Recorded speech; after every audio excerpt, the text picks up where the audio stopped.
नमस्कार दोस्तों, ज्योतिष, हस्तरेखा एवं वास्तु विशेषज्ञ आचार्य पंडित गिरीश बारोलिया के चैनल में आपका स्वागत है। कृपया हमें अपना स्नेह व सहयोग प्रदान करें। हमारे चैनल को सब्सक्राइब करें और बेल आइकॉन को प्रेस करें। साथ ही अपने आत्मीयजनों के साथ इसे अधिक से अधिक शेयर करें। आपका जीवन मंगलमय हो। लाइक करें, शेयर करें। आचार्य पंडित गिरीश बारोलिया, ज्योतिष, हस्तरेखा एवं वास्तु चैनल।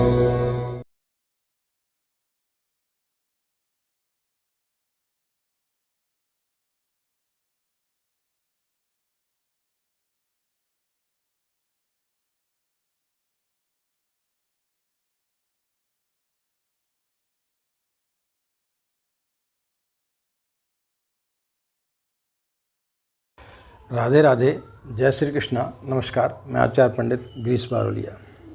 गायत्री महामंत्र। ओम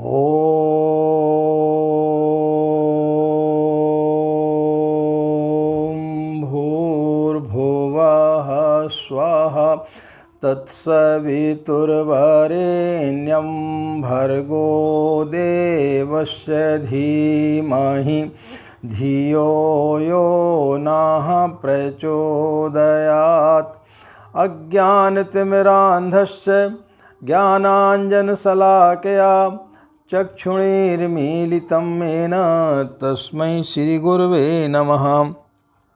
तस्मै श्रीगुरवे नमः। मित्रों, गायत्री मंत्र का जो भी व्यक्ति जाप करता है तो कई लोगों के मन में यह विचार आना स्वाभाविक है कि गायत्री मंत्र हमें देता क्या है। गायत्री मंत्र जो भी व्यक्ति जपता है तो उसमें बहुत सारी चीज़ें ऐसी आ जाती हैं जो हर व्यक्ति में नहीं होती हैं।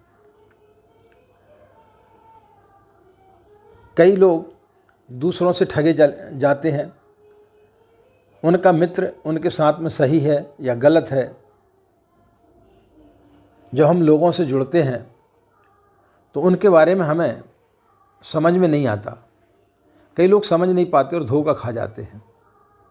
जो गायत्री का साधक होता है उसे लोगों की अच्छी परख हो जाती है। वह व्यक्ति को देख करके समझ जाता है कि यह व्यक्ति किस प्रकार का है। वह जो भी कृत्य करता है उसे उसके बारे में समझ में आ जाता है कि मैं यह काम सही कर रहा हूँ या गलत कर रहा हूँ। यदि व्यक्ति के पास में यदि यह बात आ जाए कि वह जो कुछ भी कर रहा है वह सही है या गलत है, सही या गलत का निर्णय जैसी व्यक्ति के दिमाग में आता है तो फिर वो कभी गलत कार्य नहीं करता है। और जब व्यक्ति गलत कार्य नहीं करेगा तो निश्चित रूप से उसकी आध्यात्मिक उन्नति होने से फिर कोई रोक नहीं सकता।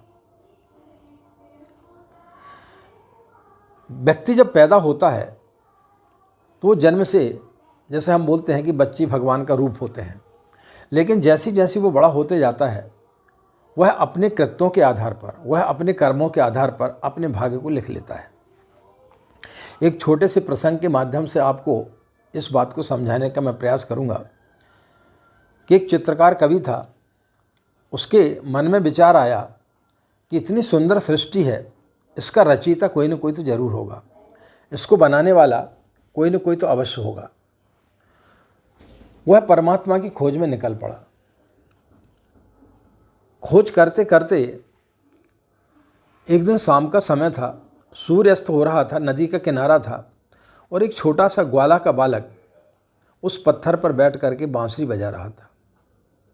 उसने जब वह दृश्य देखा तो उसके दिमाग में बात आई कि इससे सुंदर सृष्टि का नज़ारा नहीं हो सकता। निश्चित रूप से पूर्ण परमात्मा इस बच्चे के अंदर विराजमान है।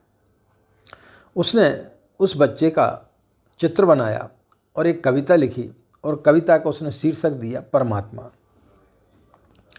कुछ समय के पश्चात जब वो वृद्ध हो गया तो उसके दिमाग में बात आई कि जहाँ अच्छे लोग हैं वहाँ बुराई भी ज़रूर होगी, क्योंकि दोनों सिक्के के दो पहलू होते हैं। आप ज़िंदगी में देखेंगे अच्छा ही अच्छा जीवन में नहीं होता। जब व्यक्ति के जीवन में कोई अच्छा हो रहा हो तो वह इसका संकेत है कि आप बुरे होने के लिए तैयार रहें, कोई न कोई बुरा वक्त आपका इंतज़ार करने वाला है। सूर्य जब उदय होता है तो वह इस बात का द्योतक होता है, यह हमें संकेत देता है कि अब इसके पश्चात जो है अंधेरा आने वाला है। जब व्यक्ति के बुरे दिन आते हैं तो वो इसका संकेत है कि हमारे अच्छे दिन निश्चित रूप से आने वाले हैं। कोई भी चीज़ स्थायी नहीं रहती है। जब हम यदि अपने कर्मों को उसमें सुधारते हैं तो फिर उसमें हम कुछ परिवर्तन कर पाते हैं। तो उस व्यक्ति के दिमाग में आया कि जहाँ अच्छाई है वहाँ बुराई भी ज़रूर होगी। तो उसने बहुत सारे जेलों का निरीक्षण किया, और जब वो एक जेल में गया तो उस जेलर से उसने पूछा कि मैं ऐसे व्यक्ति को देखना चाहता हूँ जिसके अंदर पूर्ण शैतान मौजूद हो। तो उन्होंने बताया कि एक 40 साल का एक युवक है, उसने अपने जीवन में 50-60 उसने हत्याएं की होंगी। छोटे से छोटे बच्चे का गला दबाते हुए भी उसको संकोच नहीं हुआ है, उसकी आत्मा नहीं कांपी है। उसने उस व्यक्ति को बुलवाया, और जब वो व्यक्ति उसके पास में आया, उसने उससे देखा तो उसको लगा कि पूर्ण शैतान इस व्यक्ति के अंदर मौजूद है। उसने उसका चित्र बनाया, और चित्र बनाने के बाद में जैसे उसने उसका शीर्षक शैतान रखा, वह व्यक्ति उसके चरणों पर गिर करके रोने लगा। उस चित्रकार कवि को बड़ा आश्चर्य हुआ कि इतना कुख्यात व्यक्ति, जिसके बारे में कल्पना नहीं की जा सकती कि इसके अंदर कुछ अच्छे विचार भी होंगे, यह मेरे पैरों पर गिर करके क्यों रो रहा है। उसने उसे उठाया और बोले, बंधु मुझसे कोई गलती हो गई क्या? बोले, नहीं, आपसे कोई गलती नहीं हुई है। गलती मुझसे हुई है कि आज से 40 साल पहले, 35 साल पहले आपने जिस व्यक्ति का, जिस बच्चे का चित्र बनाया था और उस चित्र का आपने जो शीर्षक परमात्मा दिया था, मैं वही बालक हूँ। तो मित्रों, जब हम पैदा होते हैं और जब संस्कारों के आधार पर जब हम द्विज बनते हैं, तो जैसे हम कर्म करते चले जाते हैं वैसा हमारे अंदर हमारा जो जीवन है उस प्रकार से चलने लगता है। तो गायत्री मंत्र जब व्यक्ति जपता है तो गायत्री मंत्र के अंदर क्या क्या चीज़ें आती हैं, गायत्री मंत्र का भावार्थ क्या होता है, उसका अर्थ क्या होता है। उस प्राण स्वरूप, दुखनाशक, सुख स्वरूप, श्रेष्ठ तेजस्वी, पापनाशक, देव स्वरूप परमात्मा को हम अपनी अंतःकरण में धारण करें, वह परमात्मा हमारी बुद्धि को सन्मार्ग की ओर प्रेरित करे या सन्मार्ग की ओर ले जाए। तो जो मंत्र हमारी बुद्धि को अच्छे मार्ग पर ले जाती है, पूज्य गुरुदेव का एक प्रसंग में पढ़ रहा था, उन्होंने बहुत अच्छी बात लिखी थी। बी, सी और डी। बी का अर्थ होता है बर्थ यानी जन्म, और डी का अर्थ होता है डेथ। तो व्यक्ति का जन्म और मृत्यु दोनों व्यक्ति के हाथ में नहीं होते, वो किसी के भी हाथ में नहीं होता है। कब आपका जन्म होना है, कब आपकी मृत्यु होना है, यह कोई भी व्यक्ति नहीं जान सकता, ना ही उसके किसी व्यक्ति के हाथ में होता है। कि आपका कब जन्म होना है, कब आपकी मृत्यु होना है, यह किसी के भी बस में नहीं होता है, या ना किसी के हाथ में होता है। लेकिन उसके बीच में जो सी रह जाता है, सी यानी चॉइस, तो हम चॉइस को तो अपन कर सकते हैं कि हमें क्या करना है, क्या नहीं करना है, क्या हमें करना चाहिए, क्या नहीं करना चाहिए, यह हमारे ऊपर निर्भर करता है। तो गायत्री मंत्र क्या करता है, आपको चॉइस देता है, आपके अंदर अच्छे या बुरे कर्मों को की परख देता है कि आप यह जो कार्य कर रहे हैं ये अच्छा नहीं है, यह कार्य जो कर रहे हैं यह बुरा है, या यह कार्य अच्छा है। तो उसकी ओर व्यक्ति को प्रेरित करता है। तो जो व्यक्ति गायत्री मंत्र का जाप करता है उसमें इस प्रकार की चीज़ें आ जाती हैं, और जब वो चीज़ें आती हैं तो यही तो हमारे पतन का कारण होती है या हमारे उत्थान का कारण होती है। जब हम समझ जाएं यदि किसी बात को कि इस कार्य के करने से अच्छा होगा, तो फिर आप गलत कार्य कर नहीं सकते। रावण बहुत बड़ा ज्ञानी था, उसे पता था कि पर स्त्री को मैं यदि उठा करके ले जाऊंगा तो मेरा क्या ह्रास होगा, लेकिन आदमी की जो बुद्धि है थोड़ी देर के लिए ही भ्रमित यदि हो जाती है तो वो सर्वनाश कर देती है। जो भी व्यक्तियों से आप यदि मिलें या यदि आप कभी जेल में जाएं तो वहाँ जब आप जो कैदी हैं उनसे यदि आप पूछेंगे तो 1 सेकंड के लिए उनका दिमाग परिवर्तित होता है और उसी में व्यक्ति या तो किसी का मर्डर कर देता है या बलात्कार कर लेता है या चोरी कर देता है या किसी से मारपीट कर लेता है। युधिष्ठिर और दुर्योधन दोनों एक ही कुल के थे, एक ही गुरु से उन्होंने शिक्षा पाई थी, लेकिन दोनों के विचारों में धरती आसमान का अंतर था। एक धर्म के नाम से जाने जाते थे और दूसरा जो है धर्म के विरुद्ध आचरण करता था। जब विदुर ने दुर्योधन से पूछा तो उसने बताया कि मैं सब जानता हूँ कि धर्म क्या है और अधर्म क्या है, लेकिन मैं क्या करूँ, जब मैं कुछ करने जाता हूँ तो मेरे मन में इस प्रकार की प्रवृत्ति आ जाती है और मैं गलत कर बैठता हूँ। तो कई व्यक्ति जानते हुए भी गलत कार्य कर बैठते हैं। उन्हें पता है कि मैं ऐसा करूँगा तो निश्चित रूप से मुझे हानि होगी। मैं किसी जगह कार्य कर रहा हूँ और यदि मैं चोरी करूँगा और पकड़ा जाऊँगा तो मेरे साथ में क्या व्यवहार होगा। कई न्यूज़पेपर में आप पढ़ते होंगे कि किसी के सेल्समैन ने 4 लाख का गबन कर दिया, किसी ने बैंक में इतने लाख का गबन कर दिया। वो जानते हैं कि इसका परिणाम क्या होगा, इसके पश्चात भी वो करते हैं। तो मित्रों, गायत्री मंत्र एक ऐसा मंत्र है जो व्यक्तियों को इन बुराइयों से बचाता है। जब वो कोई बुराई करने लगता है तो उसके अंदर एक प्रेरणा आती है कि यह कार्य गलत है, यदि आप इसको करेंगे तो इसके परिणाम क्या हो सकते हैं। इसलिए गायत्री मंत्र को सर्वश्रेष्ठ मंत्र ऐसे ही नहीं कहा गया है। गायत्री मंत्र सर्वोपरि मंत्र है क्योंकि वह व्यक्ति की बुद्धि को सन्मार्ग की ओर ले जाता है, और जो मंत्र व्यक्ति की बुद्धि को सन्मार्ग की ओर ले जाए तो हर जाति वर्ग के व्यक्ति को जरूरत पड़ती है सन्मार्ग की ओर जाने की।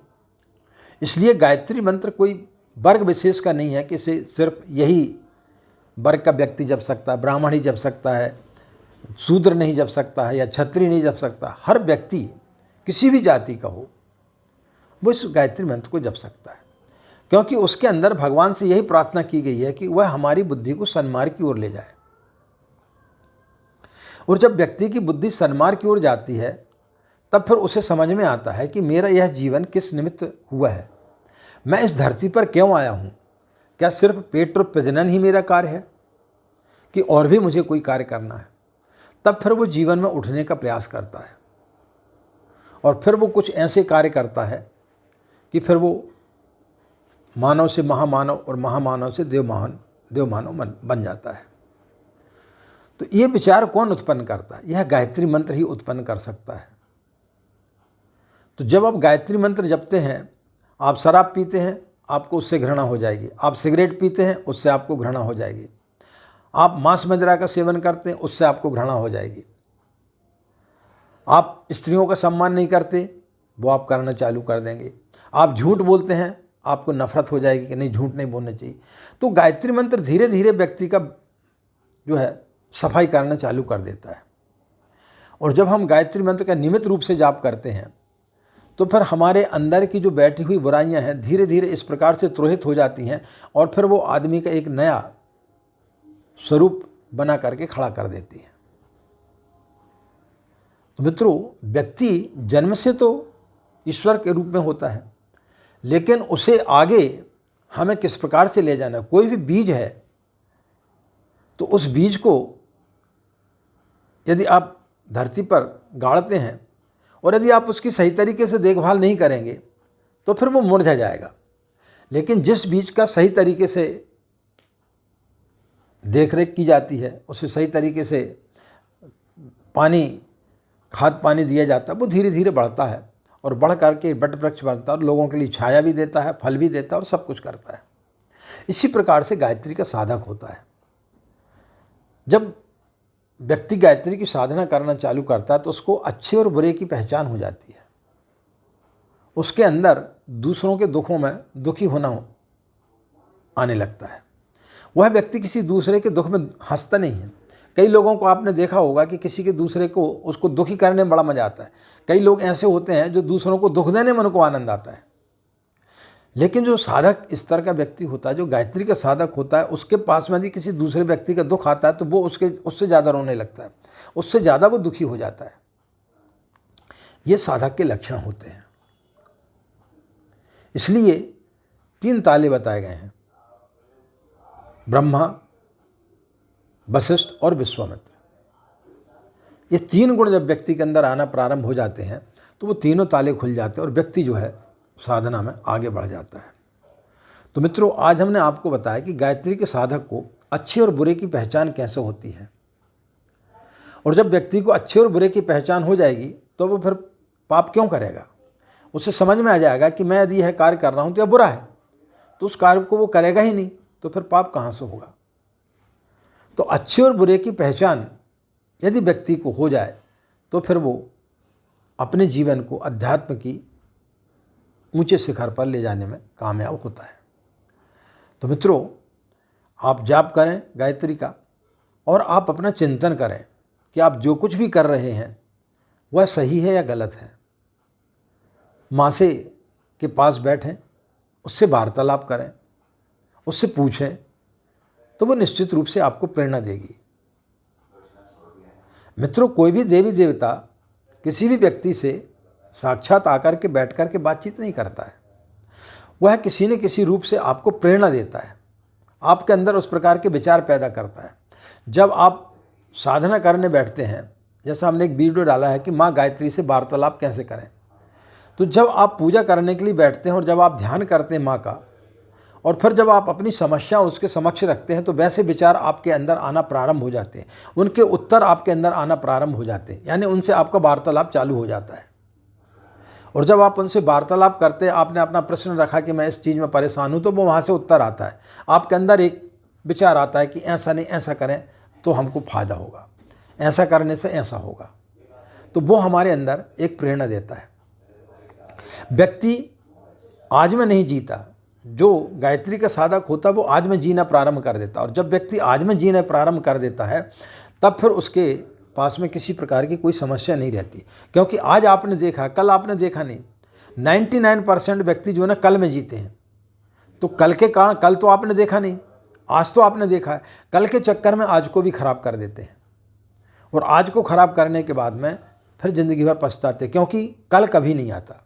कल जब भी आता है वो आज का स्वरूप ही लेकर के आता है, और जब आपने आज को खराब कर दिया तो कल आपका खराब होगा ही, अच्छा हो ही नहीं सकता। तो जो व्यक्ति गायत्री का साधक होता है वो ये सोच के चलता है कि आज तो भगवान ने मुझे खाने को दिया है, आज तो भगवान ने मेरे को खुशियाँ दी हैं, तो मैं इन खुशियों से वंचित क्यों हूँ। तो वह उनका पूर्ण आनंद लेता है, कल की चिंता नहीं करता। भविष्यम नैव चिंतित, भविष्य की चिंता नहीं करना चाहिए। भविष्य में क्या होगा क्या नहीं होगा कौन जानता है। इसलिए कर्म व्यक्ति को करना चाहिए। आशा है मित्रों यह जानकारी आपको बहुत अच्छी लगी होगी, और यदि आपको अच्छी लगी है तो कमेंट्स बॉक्स में आप लोग ज़रूर लिखा करें कि आपको हमारे वीडियो किस प्रकार से लगते हैं, हमारा चैनल आपको कैसा लगता है। और यदि आप लोगों ने हमारे चैनल को सब्सक्राइब नहीं किया है तो उसे सब्सक्राइब जरूर कर लें, और अपने इष्ट मित्रों को ज़्यादा से ज़्यादा आप शेयर किया करें, ताकि वो लोग भी इन सब चीज़ों से परिचित हो सकें। इन्हीं कामनाओं के साथ में कि आपका दिन मंगल में हो, आप लोग खुश रहें, मस्त रहें। माँ गायत्री की असीम कृपा इसी प्रकार आप लोगों के ऊपर बनी रहे। हमें आज्ञा दें। नमस्कार। ओम।